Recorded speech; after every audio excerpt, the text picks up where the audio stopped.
क्या एलियंस हम इंसानों पर नजर रखे हुए हैं? क्या वो हम इंसानों की आधुनिकता की तरफ बढ़ते एक एक कदम को देख पा रहे हैं? क्या जिन्हें हम भगवान कहते हैं वो यही हमर इंटेलिजेंस एलियन बीइंग्स है, जो हमारी हर एक चाल को देख तो पा रहे हैं मगर यूं हमारे साथ किसी भी प्रकार का कोई भी इंटरेक्शन या वास्ता नहीं रखना चाहते? इस एपिसोड को जानने के लिए इस वीडियो को एंड तक जरूर देखना। तो एक बार लाइक का बटन दबा के आज्ञा दो तो वीडियो चालू करें। दबा दिया? तो सब्सक्राइब का है बगल में, वो भी दबा दो। वो भी दबा दिया? चलिए शुरू करते हैं एक और नए एपिसोड को। अब फ्रेंड्स, ये ना कुछ बहुत ही बड़े दावे, आखिर किन सबूतों के आधार पर साइंटिस्ट ऐसे क्लेम कर रहे हैं?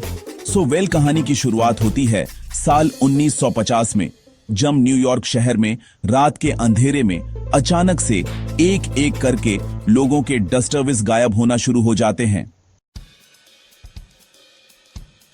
अलग अलग मोहल्लों के लोग इन गुप्त डिसप्पे को लेकर काफी परेशान हो रहे थे और पुलिस को रिपोर्ट करने लगे। और बाय द वे, ये एक सच्ची घटना है, सो आगे तक सुनना। अब उसी दौरान दूसरी तरफ कुछ लोग रात के काले आसमान में यूएफओ जैसे ऑब्जेक्ट्स के दिखने के भी क्लेम करने लगे।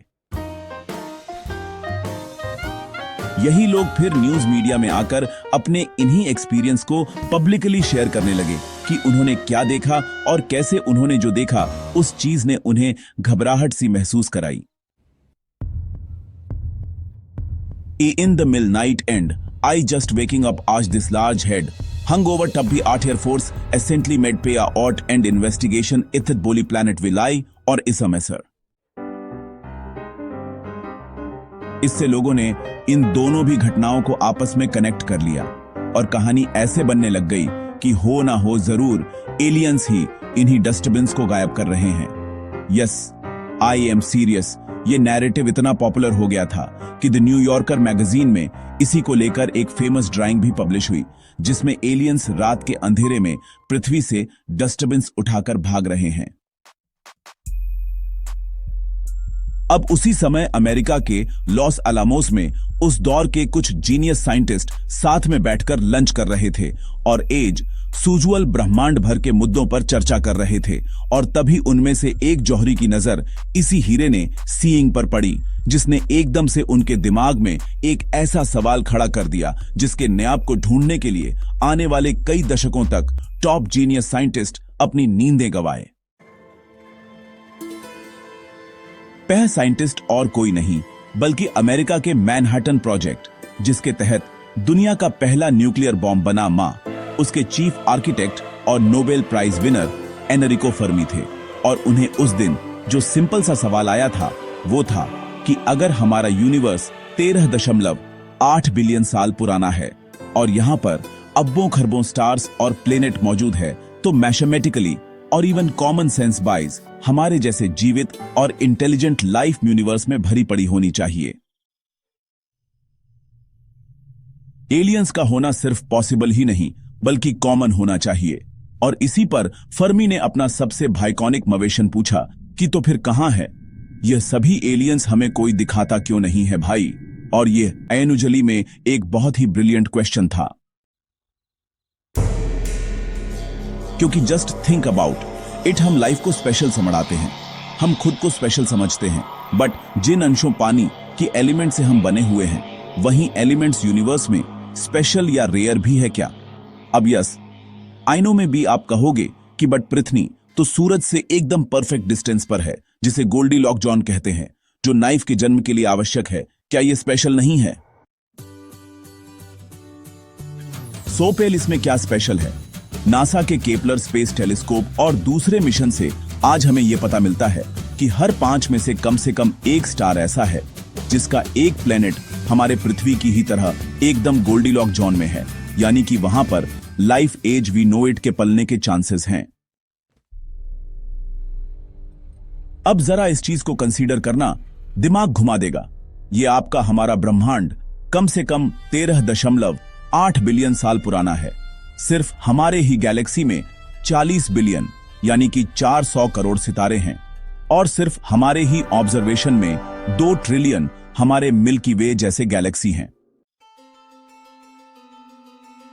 यानी कि अगर बेसिक मल्टीप्लिकेशन करें तो 2 ट्रिलियन गुणा 40 बिलियन आ जाता है 80 लियन, यानी कि ये नंबर 8 के आगे 22 जीरो।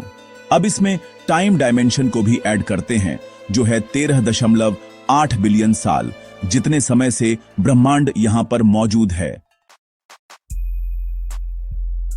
सो अब मेरा सिंपल सा सवाल आपसे यह है कि इतने सारे सितारों में इतने लंबे अरसे से, और यूं भी एक ऐसे ब्रह्मांड में जहां पर हम जैसे लाइफ के रॉ मटेरियल एकदम कॉमन हैं, क्या हम ही इतने स्पेशल हैं कि हम इकलौते इंटेलिजेंट जीव होंगे? अब इस पर भी गौर करना, यह भी आपका दिमाग घुमा देने वाला है। हमारी पृथ्वी ये मात्र 4.5 बिलियन साल ही पुरानी है। पृथ्वी पर नॉन लिविंग मटेरियल से पहला लिविंग सेल बना था 3.7 बिलियन साल पहले, जिस प्रक्रिया को हम बायोजेनेसिस कहते हैं। 390 मिलियन सालों पहले ही पहला जीव पानी से निकलकर जमीन पर चलने लगा, डायनासोर्स, जो हमें बहुत ही प्राचीन जीव लगते हैं, बट वो तो सिर्फ कुछ 250 मिलियन साल ही पुराने हैं, और 65 मिलियन साल पहले तो वो विलुप्त भी हो गए। और हम इंसान तो बस सिर्फ 3 लाख साल पहले इस पृथ्वी पर जन्मे। कुछ 10 से 12 हजार सालों पहले तो हमने खेतीबाड़ी करना शुरू किया। 200 सालों पहले ही हमने पहला कंप्यूटर और इंजन बनाया, और आज हम जुपिटर के चांद यूरोपा में रोबोट्स भेज रहे हैं, जो उसकी 15 किलोमीटर मोटी बर्फ की परत को चीरते हुए उसके गहरे समुद्र में एलियन लाइफ की खोज करेगा। बट पॉइंट यहां पर यह है कि इंटेलिजेंट लाइफ की इंटेलिजेंस का एडवांसमेंट एकदम एक्सपोनेंशियली होता है, कंपाउंड होते चला जाता है। पिछले 100 सालों में हमने तो एडवांसमेंट हासिल कर लिया है जो पिछले 1000 सालों में नहीं हुआ, और पिछले 200 सालों में हमने वह अचीव कर लिया है जो पिछले 5000 सालों में नहीं हो पाया। और हमें पृथ्वी पर जन्म लेकर बस सिर्फ 3.7 बिलियन साल ही हुए हैं, क्योंकि पृथ्वी खुद ही 4.5 बिलियन साल पुरानी है, मगर ब्रह्मांड तो 13.8 बिलियन साल पुराना है ना। अब मान लो जहां पर हर 5 में से एक प्लेनेट गोल्डी लॉक जोन में है, लाइफ के जो इंग्रेडिएंट्स हैं वो सुपर कॉमन है, और अरबों खरबों प्लेनेट और स्टार्स ब्रह्मांड में मौजूद हैं। तो ऐसे में अगर किसी पृथ्वी जैसे ही यहां पर लाइफ हमसे थोड़ी और पुरानी हुई, तो मान लो वो बस ज्यादा नहीं, बस 300 मिलियन साल ही पुरानी हुई। तो पृथ्वी पर लगभग 300 मिलियन सालों में पानी से पहला जीव निकलकर हम जैसा सुपर इंटेलिजेंट जीव बन गया। हम जैसा सुपर इंटेलिजेंट जीव सिर्फ 200 सालों में टेक्नोलॉजी एडवांसमेंट में कहां से कहां पहुंच गया।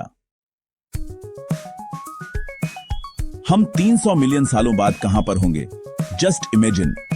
और जहां हम होंगे, क्यों यह नहीं हो सकता कि कोई और चीज इस अनगिनत और असीमित संभावना से भरे ब्रह्मांड में ऑलरेडी उस लेवल पर पहुंच चुका है।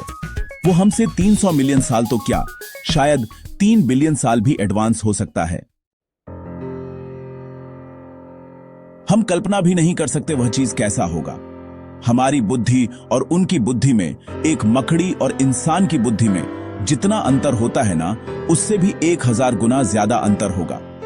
तो ऐसे इतने प्रभावशाली एलियंस का अस्तित्व हमें इस ब्रह्मांड में क्यों दिखाई नहीं देता?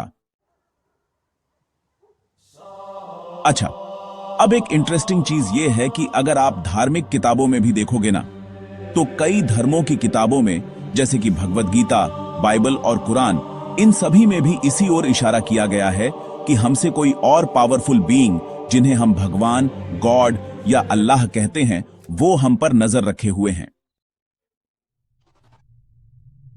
उन्होंने हमें इस पृथ्वी पर भेजा है हमें टेस्ट करने के लिए, और सबका हिसाब अंत में होने वाला है।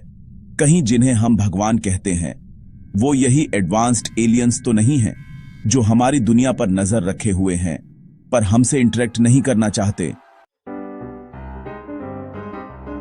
अब डेफिनेटली अगर वो सिविलाइजेशन हमसे, लेट्स से 100 मिलियन साल भी ज्यादा एडवांस है, और वो अपने आप को छुपाए रखना चाहती है, तो डेफिनेटली अपनी मौजूदगी को हम जैसे पिद्दी जीवों से छुपाना उसके लिए तो बाएं हाथ का खेल होगा। और यहीं पर कुछ साइंटिस्ट ऐसा मानते हैं कि मतलब अगर लाइफ जिसे हम ब्रह्मांड भर में डेस्परेटली ढूंढ रहे हैं वो लाइफ ही बाय नेचर एक्सपायरी डेट के साथ ही जन्म लेती है, तो आज हमारे पास हाइड्रोजन बम्स हैं जो हिरोशिमा में जो बम ब्लास्ट हुआ था उससे 2000 से 3500 गुना ज्यादा पावरफुल हैं। केमिकल वेपन्स हैं, बायोलॉजिकल वेपन्स हैं जो ग्लोबल पेंडेमिक कॉज कर सकते हैं।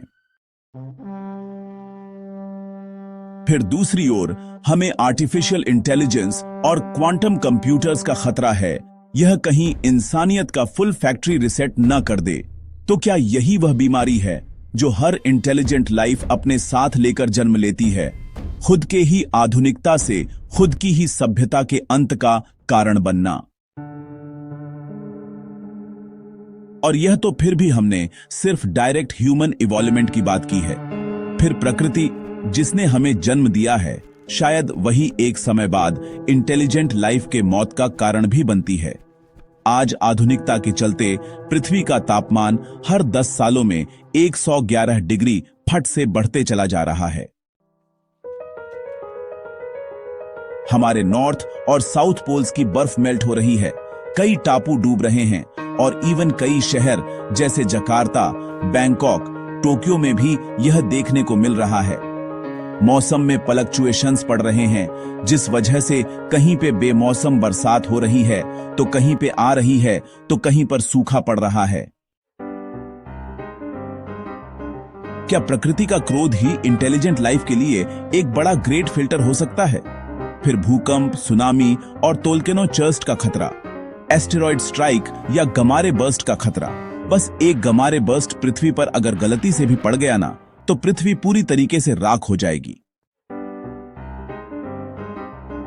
क्या यह सब आगे आने वाले हजारों पेट फिल्टर्स में से कुछ ग्रेट फिल्टर्स हैं जिनका सामना एक इंटेलिजेंट सभ्यता को करना ही पड़ता है?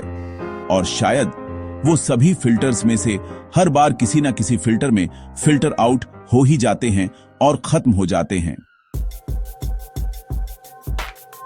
और अगर यह सच है तो क्या कोई ग्रेट फिल्टर हमारी सभ्यता के भी आगे खड़ा है जो हम इंसानों के एडवांस सिविलाइजेशन बनने के अरमानों पर हमेशा के लिए फुल स्टॉप लगा देगा?